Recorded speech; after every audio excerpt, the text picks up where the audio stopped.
देखिए अब हम लोग जो है ना पढ़ने वाले हैं क्या, आपतित किरण के बारे में स्टडी करेंगे। क्योंकि हम लोग जो अपना लेक्चर 2 में हेडिंग क्या डाले थे, प्रकाश के परावर्तन से संबंधित मुख्य पद, उसमें हम लोग पहला पद क्या पढ़ने वाले थे, तो आपतित किरण। अब चलिए आपतित किरण को हम समझते हैं कि होता क्या है। तो उसका नाम क्या है, आपतित किरण। हेडिंग डाला जाए कि अब हम लोग क्या पढ़ने वाले हैं, आपतित किरण। चलिए देखते हैं इसको। देखिए अंग्रेजी में हम लोग बोलते हैं इंसिडेंट रे। इसको क्या बोलते हैं, इंसिडेंट रे। Incident ray. अब आपतित किरण क्या है इसको हम लोग जान लेते हैं। सबसे पहले तो हमारा चित्र बनाना ही जरूरी है, क्योंकि बिना चित्र का हम समझ नहीं पाएंगे। अगर आप लेक्चर 2 को अच्छे ढंग से देखे हुए हैं तो उसमें देखेंगे कि हम एक अच्छे खासे चित्र को बनाए थे और बोले भी हैं कि जब तक चित्र समझ में नहीं आएगा तब तक इन सभी चीज़ों को समझने में थोड़ा सा कठिनाइयाँ होगा। हमें चाहिए कि इसको समझने से पहले उस चित्र को अच्छे ढंग से क्या करें, समझें, क्योंकि उसी चित्र में इसका जो भी छुपा हुआ है डिफिनेशन अच्छा ढंग से समझ सकते हैं ना। आपतित किरण, इसके नाम से आपतित मतलब लग रहा है ये आने वाली हो। अब कहाँ आएगी, तो इसके लिए हमें चित्र बना लिया जाए कि वो चित्र था कैसा। इसको मिटा देते हैं। आप समझ रहे हैं कि आपतित किरण को अंग्रेजी में क्या बोल सकते हैं, इंसिडेंट रे।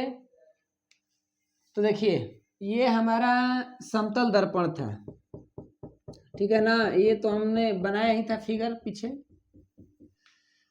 आपतित किरण को कहने का मतलब है कि ये वाला किरण था हमारा, चित्र में देखेंगे आप तो यही हमारा क्या था, आपतित किरण था। इसका नाम ए रखे थे। तो ये हो क्या रहा है, ये प्रकाश की किरण आ रहा है, किस पर आ रहा है, दर्पण पर। तो हम कह सकते हैं कि किसी दर्पण के सतह पर, क्योंकि ये भाई दर्पण के सतह है, ये ऊपर वाला सतह ही है। किसी दर्पण के सतह पर, अब कैसे सतह पर, तो पेंट वाले सतह पर कि परावर्तित सतह पर।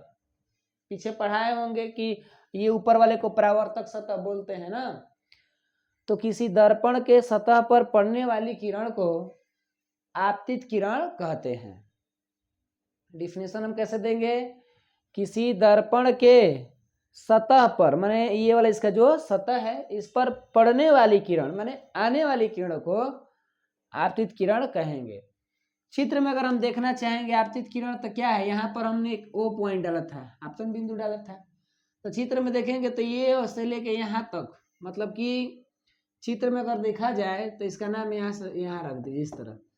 तो कहाँ से कहाँ आपतित किरण है बताइए, तो ए से लेके ओ तक, यानी कि ए ओ, किसमें, चित्र में ए ओ आपतित किरण है। समझ गए क्या चित्र को, तो आप डिफिनेशन लिखकर और इस बात को भी लिख सकते हैं। अब हम लोगों को पढ़ना चाहिए कौन, परावर्तित किरण।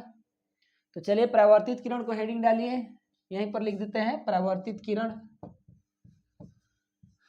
परावर्तित किरण, कौन किरण पढ़ने वाले हैं भाई, बोलिए जी, परावर्तित किरण। इसको बोलते हैं रिफ्लेक्टेड रे। रिफ्लेक्टेड रे, कौन रे पढ़ने वाले हैं भाई, रिफ्लेक्टेड रे पढ़ने वाले हैं ना। परावर्तित किरण का मतलब है कि अब ये तो आ रही थी, अभी हो रही है जाने की बात हो रही है, क्योंकि परावर्तित, परावर्तक सतह करेगा क्या, कि जो किरण आई थी ना आपतित किरण, उसी को परावर्तित कर देगी, मतलब भेज देगी। तो इस तरह से ये हमको लग रहा है कि ऐसे हो जाएगा। दर्पण का परावर्तक सतह इस किरण को क्या किया, परावर्तित कर दिया, भेज दिया उधर। तो अब हम क्या बोल सकते हैं कि किसी दर्पण से टकराकर, किसी दर्पण से टकराकर अपने ही माध्यम में, किसी दर्पण से टकराकर अपने ही माध्यम में वापस आने वाली किरण को परावर्तित किरण कहते हैं। अब अपने माध्यम के मतलब क्या है, इधर हवा था, चाहे इधर मान लीजिए कि कुछ भी जल हो, तो आगे चल के ये किरण टकरा के हेने आई, तो ये सब का है, इस सब के माध्यम मान लीजिए कि हेने हवा है, ये सब हवा है। तो भैया जहाँ से आई फिर उसी के पक्ष में चली गई, तो इस तरह से हम इसको नाम बी दे देते हैं। तो किसी दर्पण के सतह से टकराकर अपने ही माध्यम में वापस लौटने वाली किरण को परावर्तित किरण कहते हैं। अब चित्र में बताइए कि चित्र में परावर्तित किरण कौन है। तो देखिए चित्र में कहां से कहां तक है, ओ से लेके बी तक है। अब कहेंगे सर बी से लेके ओ तक नहीं लिखेंगे, अब उधर से आप लिखिएगा क्योंकि एरो का चिन्ह तो होने दिखा रहा है, तो इधर से लिखना अच्छा लगता है, चाहे रूल के मुताबिक भी कह सकते हैं। तो चित्र में हमारा क्या है, ओ बी परावर्तित किरण है।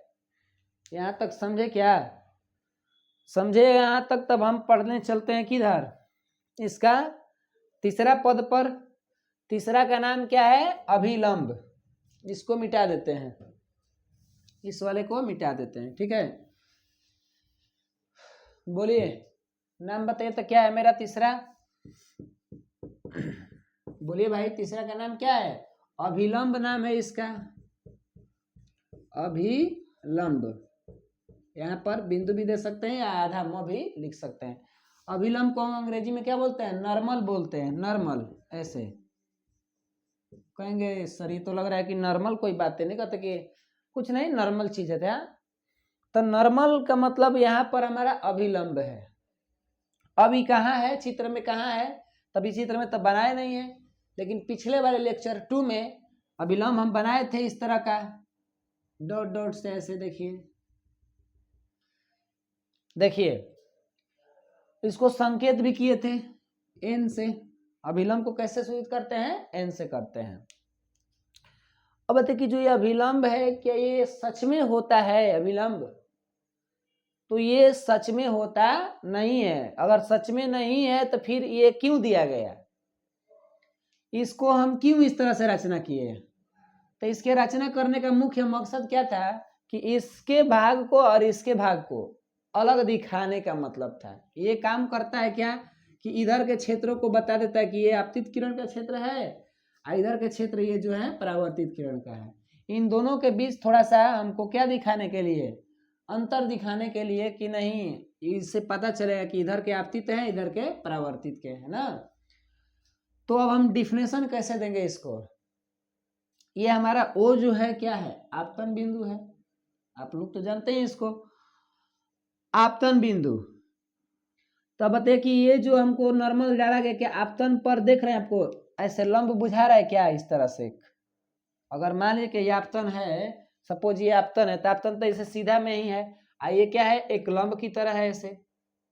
यानी अगर हम देखें आपतन के साथ, तो ये इस तरह से आपतन, और ये दर्पण के साथ देखिए तो लग रहा है कि ये 90 डिग्री पर क्या किया गया है, डाला गया है। तो हम कह सकते हैं कि आपतन बिंदु पर,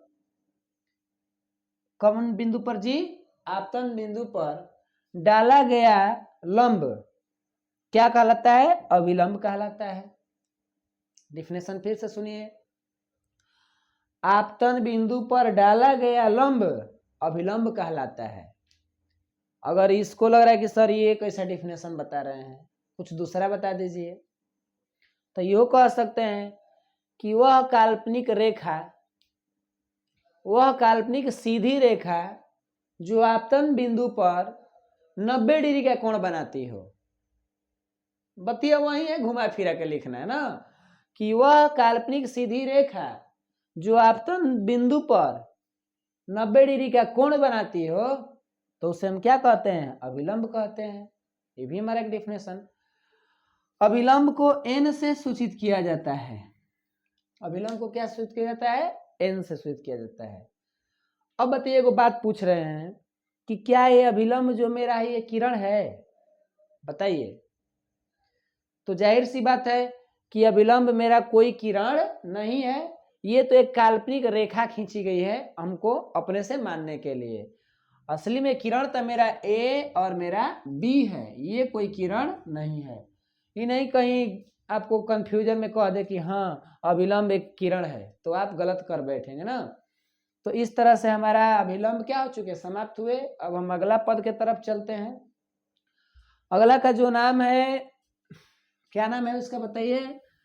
तो अगला के नाम होंगे हमारा क्या, आपतन कोण। आपतन कोण, ये क्या होते हैं? अब नंबरिंग क्या था, नंबरिंग डाल लीजिएगा, अब नंबरिंग नहीं ध्यान दे रहे हैं, अब हम डायरेक्टली लिख देते हैं आपतन कोण। अंग्रेजी में इसको बोलते हैं angle, angle of incidence, angle of incidence. बोलिए क्या पढ़ने वाले? अगला हमारा पद का नाम क्या है? आपतन कोण। अंग्रेजी में इसको क्या बोलते हैं? Angle of incidence. ठीक है, आपतन कोण कहाँ बनता है भैया? यहां पर बनेगा। ये कहता क्या है? आपतन कोण को पहले बताइए, संकेत क्या कर देते हैं? तो आई से सूचित कर देते हैं। कोण लगाना है तो इसमें कोण जैसा ऐसे एल जैसा बना दीजिए, हल्का सा टेढ़ा। अरे कोण को ऐसे हल्का सा बताते हैं संकेत के रूप में, और आई लिख दीजिए। डिफिनेशन हमको देना है आपतन कोण का। तो आपतन कोण बन किसके साथ रहा है? एगो इस रेखा के साथ और एगो अभिलंब के साथ बन रहा है। नहीं, अगर हम देखें तो ये हमारा कौन सा किरण है? आपतित, और ये कौन हमारा है? तो अभिलंब है। तो हम कह सकते हैं कि आपतित किरण और अभिलंब, आपतित किरण और अभिलंब के बीच जो कोण बनता है उसे हम आपतन कोण कहते हैं। बात समझे? आपतित किरण और अभिलंब के बीच जो कोण बनता है उसे हम आपतन कोण कहते हैं। समझ गए होंगे, जाहिर सी बात है। अब इसको हम संकेत कैसे करते हैं? तो आपतन कोण को आई से सूचित करते हैं, न तो इसे कोण आई भी लिख सकते हैं, लेकिन आप हिंदी में तो लिख ही रहे हैं कि आपतन कोण को, तो कोण जब लिखिए दिए तो फिर से कोण दीजिएगा, आपका इच्छा जो आप कर सकते हैं। तो क्या आपतन कोण समझ गए? ज्यादा कुछ भारी है जी? आप इसको चित्र है मेरा सब क्लियर कर दे रहा है। चलिए अब हम लोग समझ लेते हैं कौन, ये वाला इधर के भाई, इधर के। तो इधर वाले का नाम क्या है? परावर्तन कोण। चलिए अब हम लोग पढ़ने वाले हैं परावर्तन कोण। परावर्तन कोण, अंग्रेजी में इसको क्या लिखेंगे? Angle of, angle of reflection.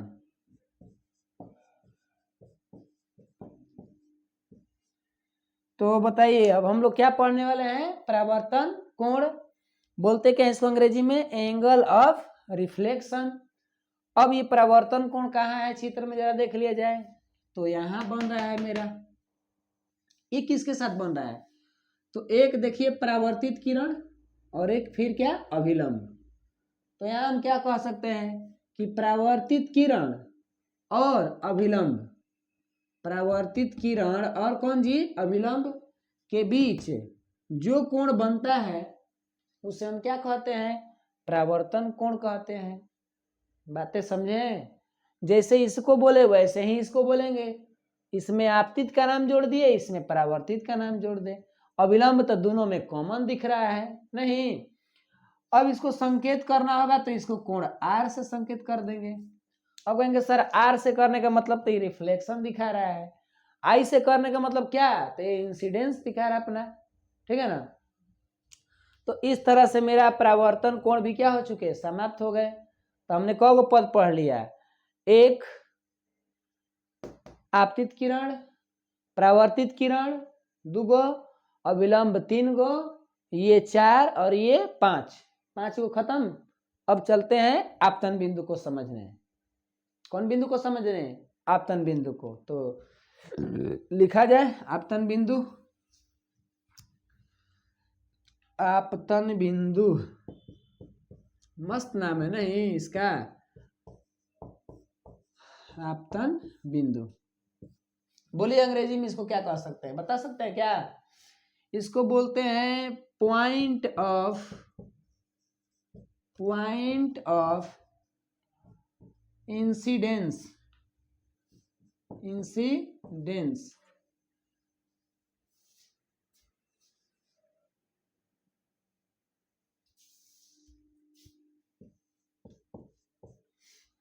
क्या बोलने वाले हैं हम लोग इसको अंग्रेजी में? Point of incidence. हिंदी में इसका नाम क्या है? आपतन बिंदु। अब आइए चित्र में समझते हैं कि आपतन बिंदु कहाँ है। तो आपतन बिंदु तो मेरा चित्र में दिख रहा है, यहाँ पर है ना जी। अब इसको डिफिनेशन कैसे देंगे?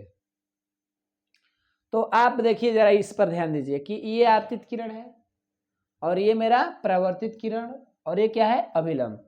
ये देखिए कहीं ना कहीं ये लोग भी जाकर ये तीनों महान लोग जो हैं, ये कहीं ना कहीं एक ऐसा कंडीशन है जबकि ओ पर आके मिल रहे हैं। नहीं देखिएगा ध्यान से अगर, तो यो लग रहा है क्या, जाके यहाँ पर मिल रहा है, इसका भी यहाँ मिलने का काम यही है। अब हाँ, ये थोड़ा सा मिल नहीं रहा लेकिन जा रहा है, फिर भी यहाँ पर कहीं ना कहीं मिला हुआ तो है ही।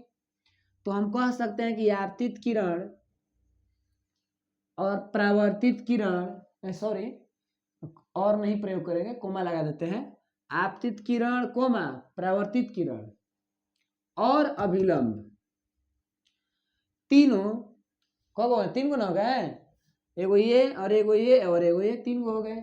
तो आपतित किरण, परावर्तित किरण और अभिलंब तीनों जिस बिंदु पर मिलते हैं उसे आपतन बिंदु कहते हैं।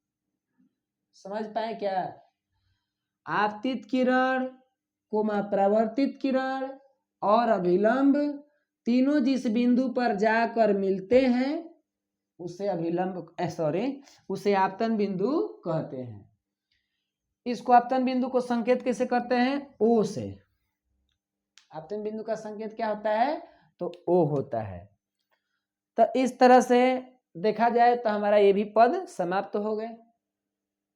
अब हमारा इसमें पद बचने वाले कोई है नहीं। तो इसके बाद जो है अब हम अगला टॉपिक की तरफ चलेंगे। अगर कहीं दिख रहा है तो आप बता सकते हैं। बात है दर्पण का कि सर दर्पण भी पढ़ लिया जाएगा तब है ना, समतल दर्पण। तो समतल दर्पण जब हम लोग पढ़ेंगे, ऐसा बात नहीं है, दर्पण की पढ़ाई स्टडी करेंगे।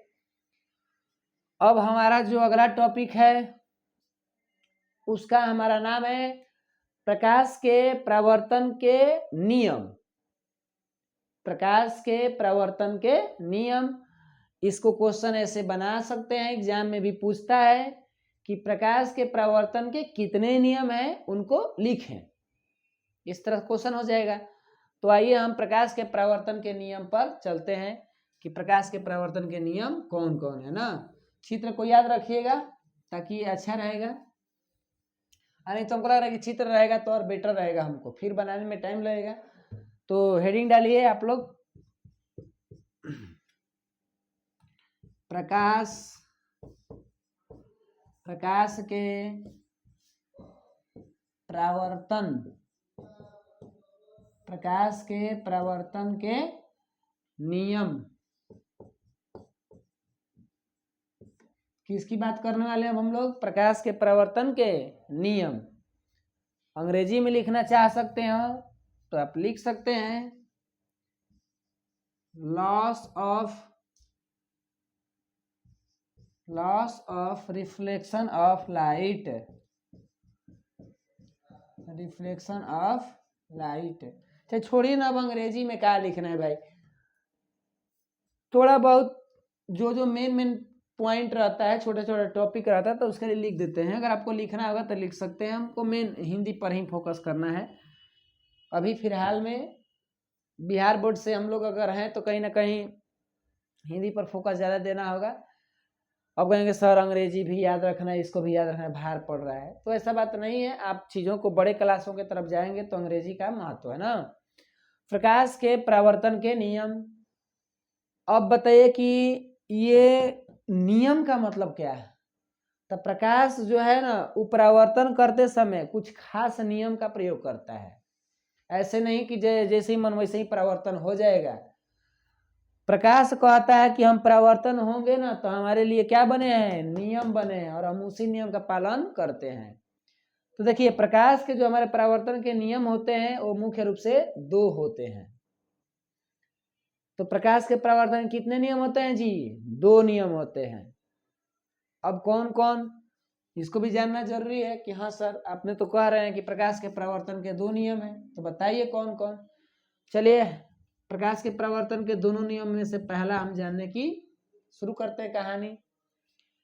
तो प्रकाश के परावर्तन के जो पहला नियम है इसमें कहता क्या है कि आपतित किरण कोमा परावर्तित किरण और अभिलंब तीनों एक ही बिंदु पर मिलते हैं या एक ही समतल, समतल माने ये इनका समान तल है। तल का मतलब ये जो हमारा नहीं बोलते हैं कि इसका ये तली है, पेंदी है, तो इस दर्पण का तल जो है, इस अगर ये दर्पण है, इस तरह से दर्पण बनाया है, तो इस दर्पण का कहीं ना कहीं ऊपर से कुल तल है ना, ये वाला तल है। तो कहता क्या है पहला नियम में कि आपतित किरण कोमा परावर्तित किरण और अभिलंब तीनों एक ही तल में मिलते हैं। अब समतल कह दीजिए क्योंकि समतल दर्पण है इसीलिए। तो पहला नियम समझे, प्रकाश के पहला नियम क्या, परावर्तन के पहला नियम क्या कहता है, आपतित किरण कोमा परावर्तित किरण और अभिलंब तीनों एक ही समतल में मिलते हैं। समतल माने समान तल, ये हो जाके यही जे मिलेंगे, ये भी यहीं पर मिलेंगे, ये भी आगे यहीं पर मिलेंगे। इसका कहने का मतलब ये है समतल यानी समान तल में मिलेंगे। जैसे किसी को मान लीजिए कि दिल्ली जाना है, ठीक, 5 आदमी हैं, तो 5 आदमी अलग अलग मार्ग से आ रहे हैं, लेकिन उन लोगों के मिलने का एक जगह निश्चित है। तो हम कहेंगे ना कि अलग अलग से लोग आए लेकिन एक ही जगह पे जाके क्या कर गए, मिल गए। तो हम इस तरह से भाषा में करें कि एक ही जगह पे मिल गए, बट यहाँ पर उस तरह के भाषा का प्रयोग नहीं हो रहा है। कह रहा है कि ये भी किरण और ये भी अभिलंब आके एक ही तल में मिल जा रहे हैं। तल कह दे रहा है, जगह नहीं कर रहा कि एक ही जगह पे मिलते हैं। ऐसे कहते तो और अच्छा लगता है, लेकिन भाई पढ़ाई में कुछ लैंग्वेज का प्रयोग तो करना पड़ेगा ना। दूसरा बता दे क्या, दूसरा क्या कहता है, पहला नियम समझ गए होंगे हमको लग रहा है चित्र को देखते हुए। दूसरा नियम कहता है कि आपतन कोण का मान और परावर्तन कोण का मान दोनों आपस में क्या होते हैं, बराबर रहते हैं। दूसरा नियम क्या कहता है कि आपतन कोण का मान और परावर्तन कोण का मान दोनों आपस में बराबर होते हैं। अर्थात अगर इसको हमें लिखना होगा चित्र से, अगर हमको लिखना होगा कि नहीं, थोड़ा लिख दिया जाए कैसे हो रहा है भाई, तो चित्र से अगर हम देखें तो कौन किसके बराबर है बताइए। तो चित्र से बताइए, ये आपतन कोण आई है, अगर एक डायरेक्टली कोण मत बराबर कर दिए, थोड़ा चित्र में देख लीजिए कौन कोण। तो यहाँ से ये वाला कोण है ना, तो ये जो कोण है कहाँ से कहाँ, AON देखा जाए तो कोण AON बराबर। अब कोण कौन बराबर हो रहा है, तो कोण देखा जाए अगर तो OBN या ऐसे भी कह सकते हैं BON, जो अच्छा लग रहा हो चले ना। कोण क्या लिख दिया जाए, हाँ ऐसे लिख दीजिए BON। अब BON क्यों, क्योंकि O को भाई दोनों तरफ देखिए, बीच में लाना दिखाना भी पड़ेगा तब ना अच्छा रहेगा। तो चित्र से हमने क्या देखा कि कोण AON और BON दोनों आपस में क्या है, बराबर। तो अब बता दीजिए कि AON का मान कितना है भाई, इसको कोण I लिखे हैं ना, तो इसको हम दे देते हैं कोण I, और इसका जो मान है इसका क्या लिखा है, कोण R। तो इस तरह से ये हमारा जो है प्रकाश के प्रवर्तन का दूसरा नियम है कि आपतन कोण और परावर्तन कोण दोनों आपस में इक्वल यानी बराबर होते हैं। तो हमारा प्रकाश के परावर्तन के नियम क्या हो चुके हैं, समाप्त हो गए। आपको समझ में आया क्या भैया, मेहनत करिएगा तो जरूर समझ में आएगा, ऐसा बात तो है नहीं। अब हम चलते हैं अपने अगले टॉपिक की तरफ कि अब हम क्या पढ़ने वाले हैं। पहले इसको आप लोग लिख लीजिए, नोट्स करते चलिए, तब इसको मिटाया जाए ना।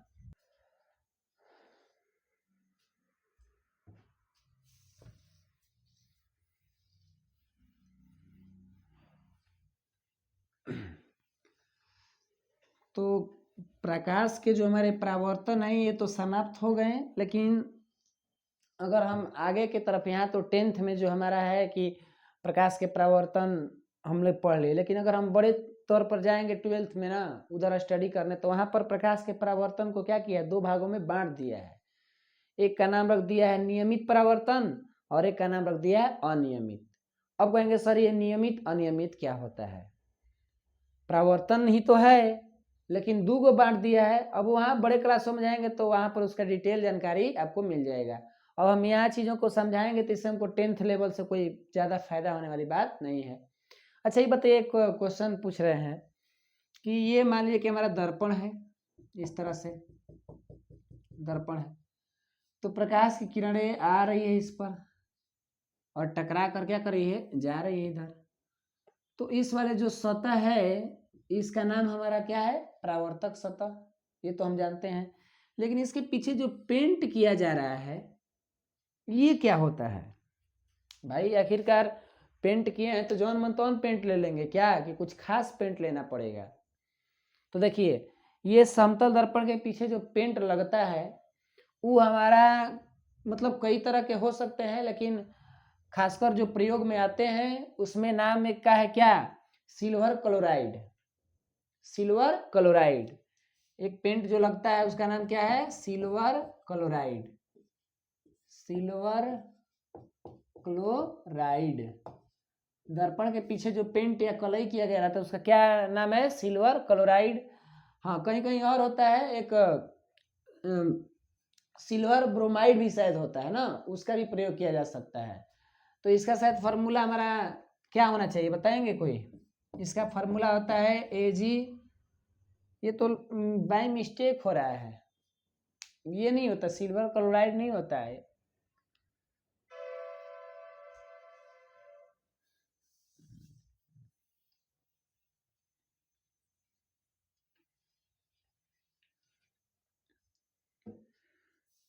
तो अब हमने तो प्रकाश के परावर्तन के नियम को समझ लिया, अब हमें अगला टॉपिक की तरफ चलना चाहिए।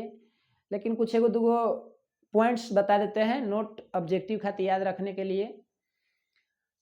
आपसे एक क्वेश्चन पूछ रहे हैं कि अगर हमारा ये समतल, सॉरी इस तरह से बना रहे हैं, अगर मान लिया कि मेरा समतल दर्पण है, ठीक, तो समतल दर्पण है तो इधर वाले जिधर से प्रकाश आता है उधर के सतह का नाम क्या है बता सकते हैं? तो ये तो कहेंगे सर ये अभी तो बताए हैं, परावर्तक सतह।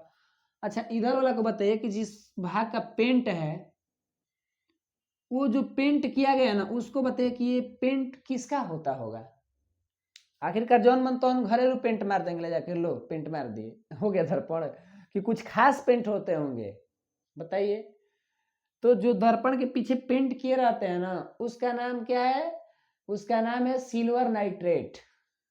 इस बात का याद रखिएगा, उसका नाम क्या रहता है, सिल्वर नाइट्रेट। अब कहेंगे सर केवल सिल्वर नाइट्रेट से होगा, नहीं और भी हो सकते हैं, कोई सिल्वर ब्रोमाइड होता है शायद, और भी मैंने हो जाएगा, ऐसा बात नहीं है। लेकिन हमको जो जानकारी है कि इसको लिख दिया जाए सिल्वर नाइट्रेट। दर्पण के पीछे जो पेंट या कलई किया रहता है उसका क्या नाम है जी, सिल्वर नाइट्रेट। अगर इसका फार्मूला लिखना चाहेंगे तो फार्मूला क्या होता है, AgNO3। सिल्वर नाइट्रेट का फार्मूला क्या होता है, AgNO3। ये एक प्रकार का पॉइंट है, आप लिख सकते हैं ना। अब देखिए ये परावर्तन तो कर देता है समतल दर्पण, क्योंकि इसका सतह बड़ी चिकना होता है भाई। कोई ऐसा इस दुनिया में सतह है क्या चिकना जो कि समतल दर्पण से भी मतलब बेटर हो? किस चीज का ऐसा मैंने सतह हम कह सकते हैं कि उसका समतल दर्पण से भी अच्छा बेटर होता है उसका सतह? जैसे ये बोर्ड का मेरा सतह है तो ये भी बड़ी चिकना है, अच्छा है भाई, ठीक है। समतल दर्पण तो और ही प्लेन दिखता है, तो ऐसा कौन सा सतह है जो कि इनसे भी ज्यादा प्लेन होगा? तो उसको हम कहेंगे चांदी का परावर्तक सतह। चांदी का जो परावर्तक सतह होता है, चांदी का काफी स्मूथ होता है, काफी प्लेन अगर बना दिया जाए तो वैज्ञानिक दृष्टि से ना, तो उस तरह से हम अगर ऑब्जेक्टिव में हमसे कोई पूछ दे कि किसका परावर्तक सतह सबसे बेटर होता है, अच्छा होता है, तो चांदी का। लेकिन हम लोग प्रयोग में इसको क्यों पढ़ते हैं? तो भाई चांदी थोड़ा सा धातु है, वो महंगा भी हो सकता है, और हमारे दैनिक जीवन में भाई प्रकाश का रिफ्लेक्शन समझना है अच्छे ढंग से तो दर्पण की जरूरत पड़ता है उनमें, इसीलिए समतल दर्पण का हम लोग प्रयोग कर लेते हैं ना, नहीं तो चांदी के करते क्या दिक्कत है।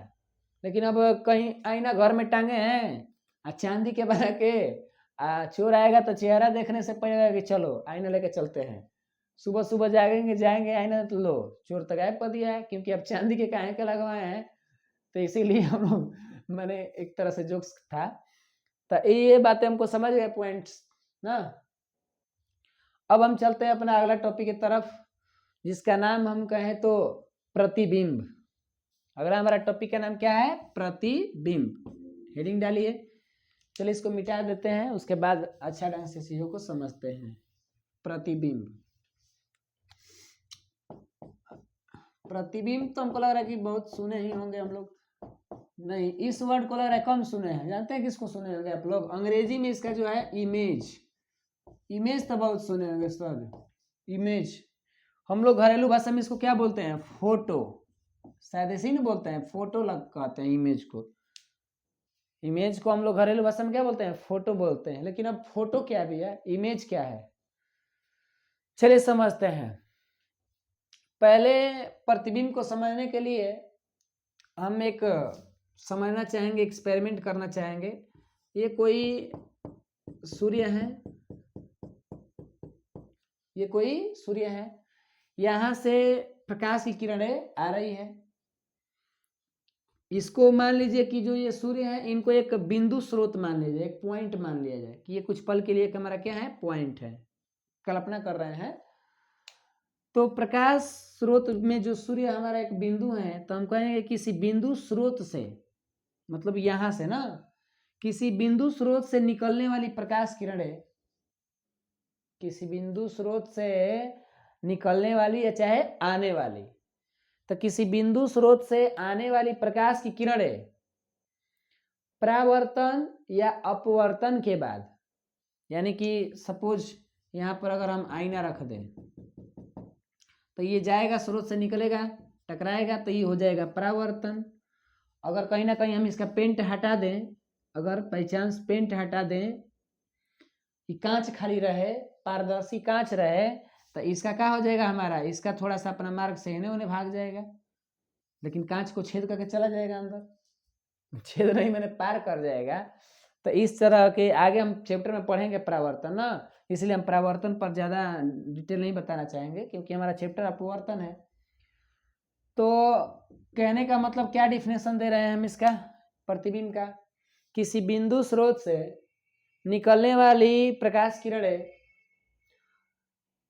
दर्पण से परावर्तन या और भी किसी चीज से माध्यम से अपवर्तन के बाद जिस बिंदु पर मिलती है, अब यहां पर मान लीजिए आकर क्या कर रही है? मिल रही है, या जब वो अपवर्तन होगा तो कहीं और ही जाके है नहीं मिल सकती है, रियली में नहीं मिल सकती है, कल्पना में भी मिल सकती है ना। तो किसी बिंदु स्रोत से आ रही प्रकाश की किरणें परावर्तन या अपवर्तन के बाद जिस बिंदु पर मिलती है या मिलती हुई प्रतीत होती है, तो उसे हम प्रतिबिंब कहते हैं। डिफिनेशन बाउंस किया नहीं? एक बार और। किसी बिंदु स्रोत से आ रही प्रकाश की किरणें परावर्तन या अपवर्तन के बाद जिस बिंदु पर मिलती है या मिलती हुई प्रतीत होती है, तो उसे हम प्रतिबिंब कहते हैं। बातें समझे? अब नहीं समझेंगे तो कब समझेंगे? तो इस तरह से देखें तो एक जगह पर हम देख रहे हैं क्या कि वास्तव में मिल रही है, अहेजी देख रहे हैं कि प्रतीत हो रही है, माने काल्पनिक में मिल रही है। तो इस आधार पर प्रतिबिंब दो प्रकार के होंगे हमारे।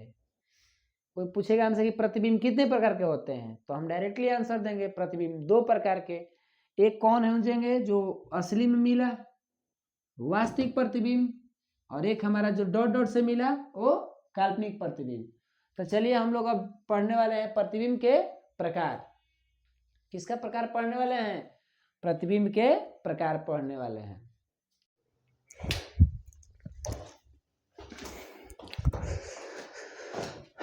तो अब हम लोग पढ़ने वाले हैं प्रतिबिंब के प्रकार, और कुछ टाइम थोड़ा सा वेट कर लेना पड़ा हमें, क्योंकि अपना यूट्यूब स्टूडियो जो है कुछ अब हम अलग जगह बनाने लगे हैं। पहले जो बना रहे थे वो एक अपना खुद का ऑफिस था, और ऑफिस में थोड़ा चीज़ें दिक्कत हो रही थी, तब उसके लिए एक अलग से रूम का व्यवस्था कर लिए हैं और धीरे धीरे स्टार्टअप कर रहे हैं, बोर्ड वगैरह वगैरह सब लाइटिंग का व्यवस्था कर लिए हैं और चीज़ें इसी तरह डेवलप करती जाएगी। हम बोले हैं ना कि मेहनत जो करने वाला व्यक्ति है वो एक दिन ज़रूर ना ज़रूर महान बनेगा भाई। क्योंकि अभी पीछे हम पढ़ा रहे थे उसमें देखिए मेरा बोर्ड थोड़ा छोटा था, अब बोर्ड थोड़ा बड़ा हो गया ताकि कुछ कुछ चीज़ों को हल करने में हमें दिक्कत हो रहा था। तो चलिए देखिए, मेहनत जैसे जैसे किया जाएगा चीज़ें हमारा क्या होगी वैसे ही आगे बढ़ती चलेगी। इसीलिए आप भी मेहनत एकदम ज़बरदस्त करिए, एग्ज़ाम की तैयारी में किसी भी तरह चीज़ों को मत छोड़ना है, ठीक है ना। तो आइए आज के हम इस वीडियो में जानने वाले हैं अपना प्रकाश के कह रहे हैं प्रतिबिंब के हम लोग प्रकार पढ़ने वाले थे ना। आज की इस वीडियो में हम लोग प्रतिबिंब के क्या पढ़ने वाले हैं, प्रकार पढ़ने वाले हैं। तो चलिए हेडिंग डालते हैं, प्रतिबिंब के प्रकार क्या है हमारा। तो प्रतिबिंब, आज के वीडियो में हम लोग क्या पढ़ने वाले हैं, प्रतिबिंब के प्रकार। आप लोग भी साथ में हेडिंग डालिए, प्रतिबिंब के प्रकार। अंग्रेजी में इसको क्या लिख सकते हैं, टाइप्स ऑफ इमेज। अगर हम लिखना चाहेंगे अंग्रेजी में तो इसको हम ऐसे लिख सकते हैं ना, प्रतिबिंब के प्रकार। तो देखिए हम लोग जो पढ़े थे पीछे कि एक तो वास्तविक रूप से मिल रहा था, जब पिछला चीज़ों को हम बता रहे थे तो उसमें लिखा था कि एक वास्तविक रूप से मिल रहा है और एक काल्पनिक रूप से। तो इस आधार पे हुआ क्या कि प्रतिबिंब हमारे दो प्रकार के होते हैं। प्रतिबिंब हमारे कितने प्रकार के होंगे, दो प्रकार के, जिनमें से अब दोनों का भाई नाम क्या क्या होगा। तो पहला का नाम हमारा है वास्तविक प्रतिबिंब।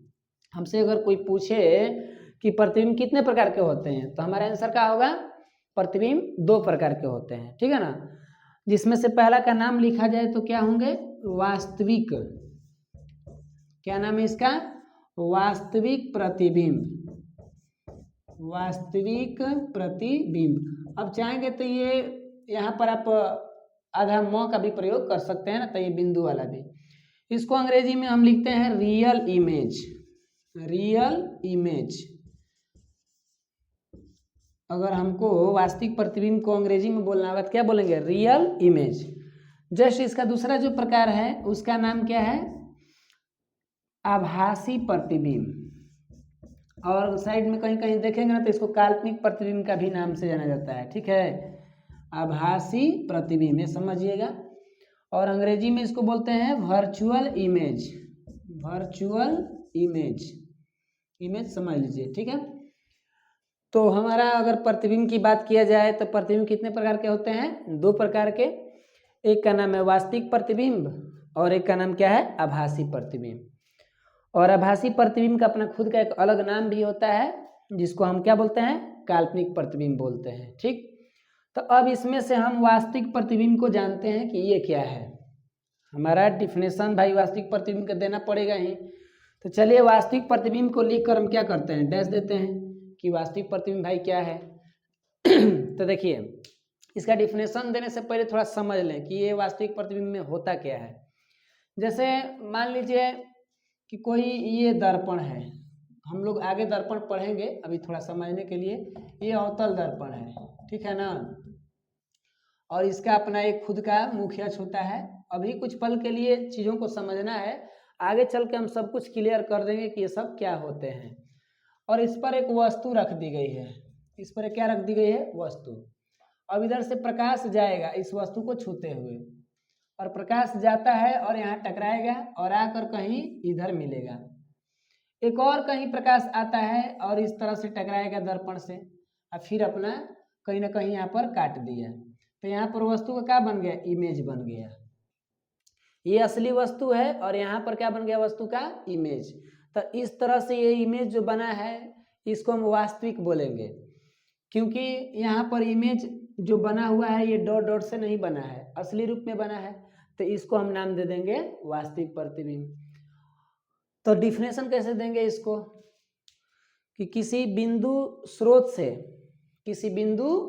से आ रही प्रकाश की किरणें, भाई प्रकाश किरणें कहीं ना कहीं से आ रही होगी, तो किसी बिंदु स्रोत से आ रही प्रकाश की किरणें दर्पण से परावर्तन के बाद, दर्पण से भाई क्या होगा, परावर्तन, तो दर्पण से परावर्तन के बाद जिस बिंदु पर वास्तव में मिलती है, यहाँ पर देखिए वास्तव में मिल रही है, कोई काल्पनिक नहीं मिल रही है ना।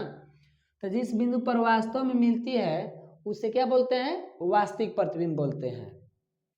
एक बार और डिफिनेशन बोल रहे हैं, किसी बिंदु स्रोत से आ रही प्रकाश की किरणें दर्पण से परावर्तन के बाद जिस बिंदु पर वास्तव में मिलती है उसे ही वास्तविक प्रतिबिंब कहते हैं।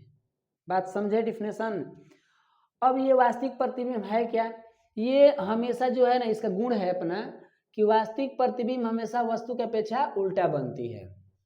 हमसे कोई पूछे कि वास्तविक प्रतिबिंब के बारे में थोड़ा बहुत कुछ जानकारी दीजिए, तो हम क्या बोलेंगे कि वास्तविक प्रतिबिंब वस्तु की अपेक्षा क्या बनती है, उल्टा बनती है। ठीक।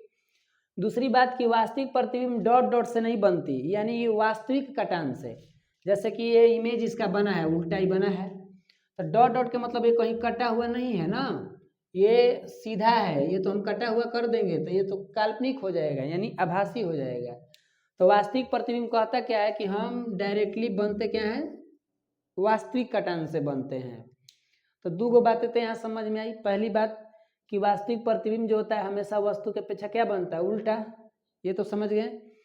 दूसरी बात कि ये डॉट डॉट कटान से नहीं बनता, यानी वास्तविक कटान, वास्तविक माने इसमें कटने वाला कहीं भी पाई नहीं है ना।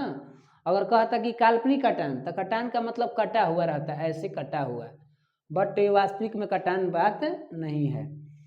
तीसरी में इसकी ये जानकारी हो सकती है कि इस तरह के प्रतिबिंब यानी वास्तविक प्रतिबिंब को हम पर्दा पर प्राप्त कर सकते हैं।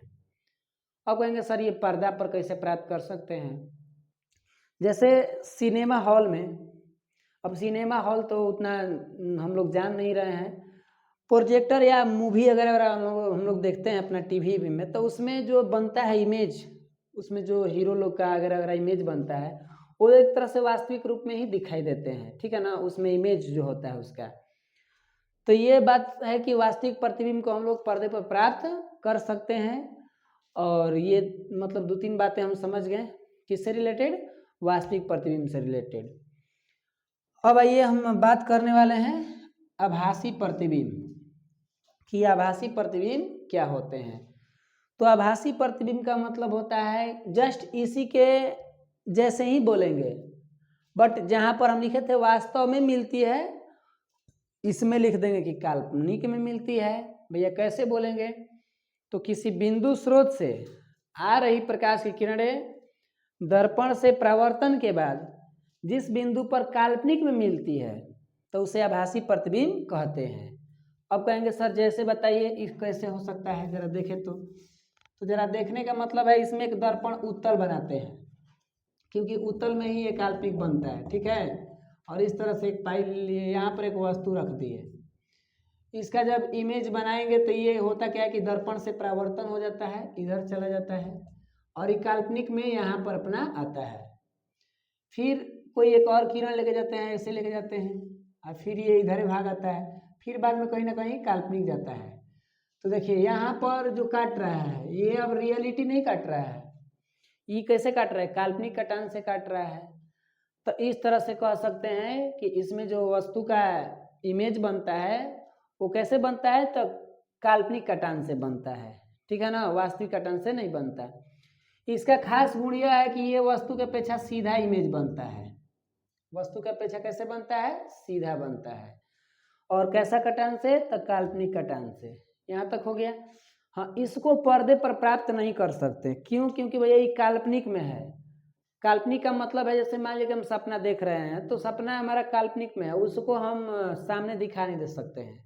अभी जो हम खड़े हैं या फिर हम कोई वीडियो में देख रहे हैं तो हम वास्तविक हैं। अब सपना में हमको देखें कि सर हमको पढ़ा रहे हैं, तो भैया वो तो कहीं ना कहीं हम आपके लिए काल्पनिक होंगे, भूत वगैरह हो सकते हैं, लेकिन नहीं, ऐसा बात नहीं है।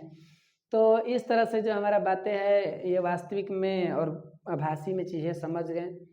अब हमें इन दोनों में क्या समझना चाहिए, अंतर समझना होगा।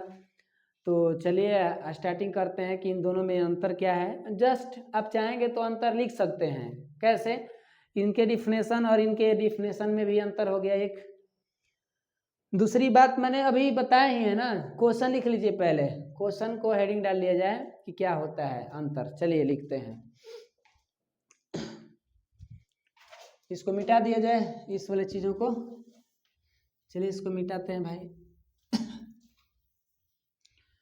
अब हमारा जो टॉपिक शुरू होने वाला है उसका नाम क्या है भाई बताइए? वास्तविक प्रतिबिंब और काल्पनिक प्रतिबिंब में अंतर जानने वाले हैं। तो देखिए अंतर बताने के लिए क्या करते हैं हम लोग, टेबल बनाते हैं। आप लोग क्वेश्चन लिख लीजिएगा कि वास्तविक प्रतिबिंब और काल्पनिक प्रतिबिंब में क्या अंतर है ना। तो चलिए हम अंतर बताने वाले हैं। एक तरफ लिखते हैं वास्तविक प्रतिबिंब,